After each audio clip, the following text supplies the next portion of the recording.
We're trying something new this week. We are actually talking about bathrooms. No. This is the first and what I hope can be a valuable resource for all of the Being Mom readers and listeners. A couple weeks ago, in a bit of a writer's block, I asked my Facebook page, or asked on my Facebook page, if anyone had any questions I could help with. I was kind of looking for some stimulation to write. I ended up writing a post in the meantime, but today I want to do my best to help one of those readers with her question. So Amy asked, tips for an extremely messy 16-year-old. The bathroom she uses is in the main washroom in our house that guests use. How to get the point across that it's her responsibility to clean up after herself without making her feel negative about being so messy. I've tried how we do anything is how we do everything, meaning her mess is carrying over into the rest of her life, which it is. Feels like I'm banging my head against the wall. How many times a day do I have to ask her to tidy up her messes? Woo, there is so much in here, Amy. So I'm going to guess that you're not the only one with this challenge. But there is a challenge for me in digging into this question without being on a coaching call or talking to you in person.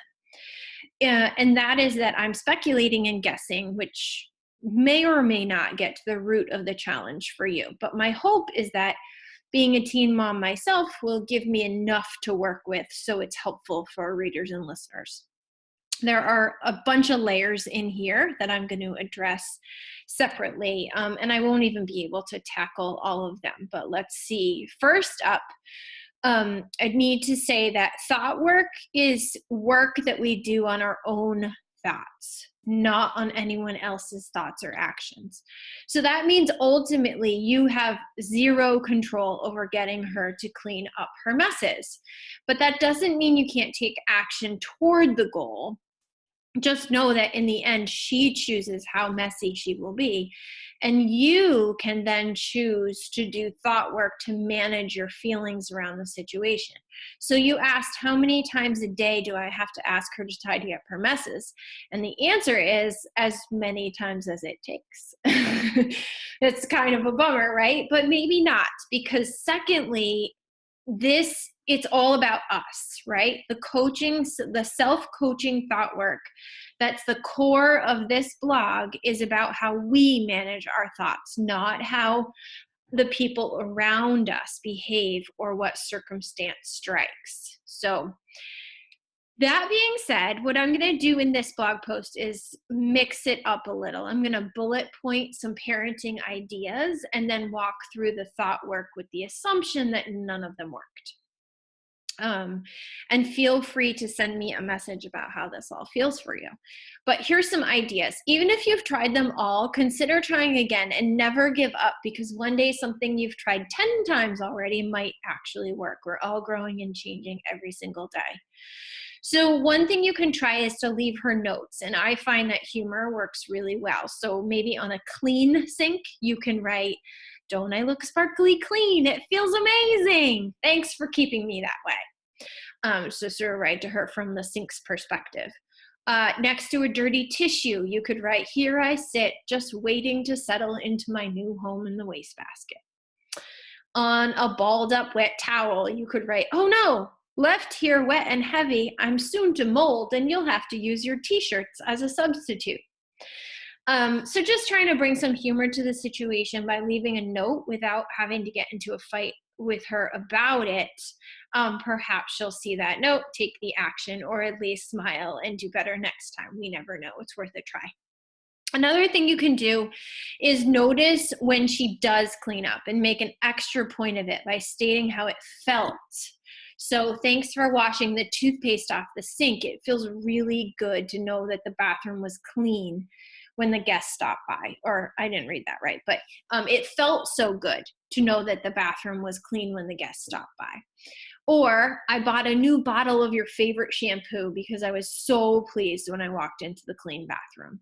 So finding a way to notice and show her how you felt about it. Up next is to model, right? This is, I think, the best thing we can do. The best parenting we can do is to lead by example. And you can gently verbalize that by saying something like, I can braid your hair after I clean up the wet towel from my shower. I hate that moldy smell. And this is tricky. Be careful to watch your tone and speak in a statement so as not to be passive aggressive. So again, I'll read that. You can say something like, I can braid your hair after I clean up the wet towel from my shower. I hate that moldy smell. Versus, I'll braid your hair when I'm done cleaning up my wet towel. You know how the towels get moldy. So you can just sort of state it as an action you're taking, not a lecture. Sorry, my computer is dinging.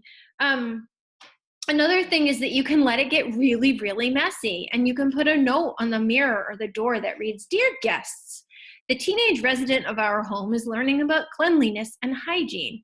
We're all learning with her. Would you mind leaving a rating on a scale of 1 to 10 of how clean you think the bathroom is? Now, you might be putting a lot on your guests. However, you're showing her that it's not just you who thinks it's messy, or maybe you're finding out your guests don't actually think it's as messy as you do. So you could all really learn a lot from this. But let's just say that none of these or the 72 other things you've tried are working. That's where the thought work comes in.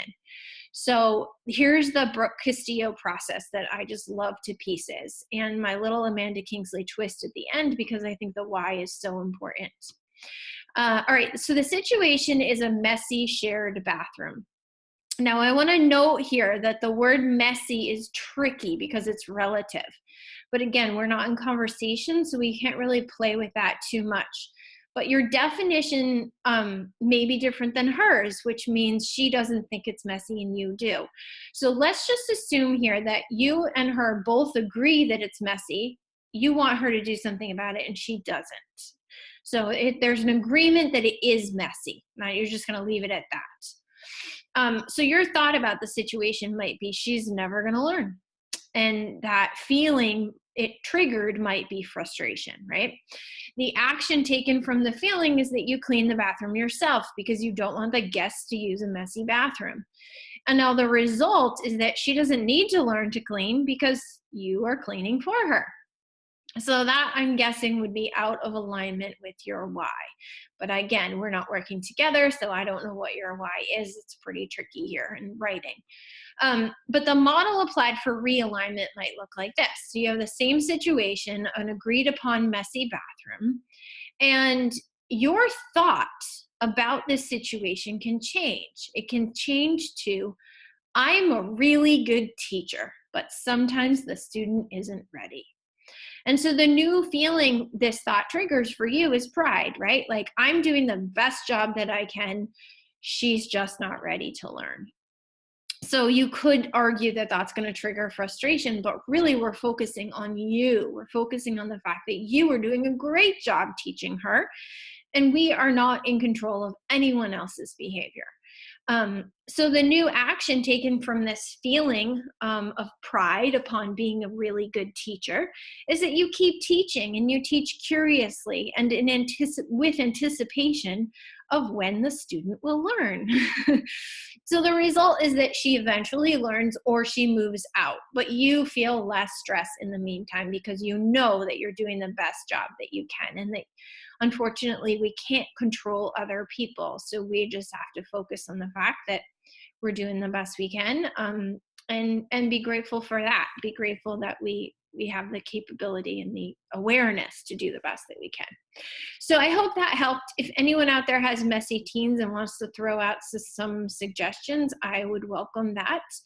In honor of Amy, I don't really know how to say that.